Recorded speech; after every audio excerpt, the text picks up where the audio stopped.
اس مہینے کے اندر لوگ اللہ کے گھر بیت اللہ کا حج کرتے ہیں، اور ایک مناسبت سے ذو الحجہ کا مہینہ وہ مہینہ ہے جس کے اندر خلیفہ سوم امیر المومنین سیدنا حضرت عثمان رضی اللہ تعالی عنہ کی شہادت کے حوالے سے،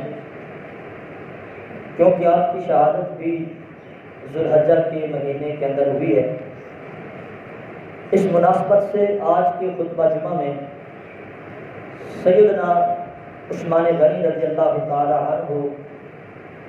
ان کے فضائل، مناقب اور شہادت کے حوالے سے گفتگو ہوگی۔ سیدنا عثمان غنی رضی اللہ تعالی عنہ، آپ کا نام عثمان ہی ہے، آپ کی کنیت ابو عبداللہ اور ابو عمر ہے، آپ کا لقب ذو النورین ہے، اور یہ لقب آپ کا حدیث سے ثابت نہیں ہے، محدثین کے قول اور افعال سے آپ کا یہ لقب ثابت ہے۔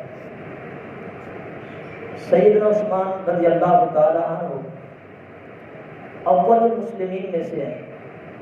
پہلے اسلام قبول کرنے والوں میں سے ہیں۔ 34 سال کی عمر میں حضرت ابوبکر صدیق رضی اللہ تعالی عنہ کی دعوت پر اسلام لے آئے۔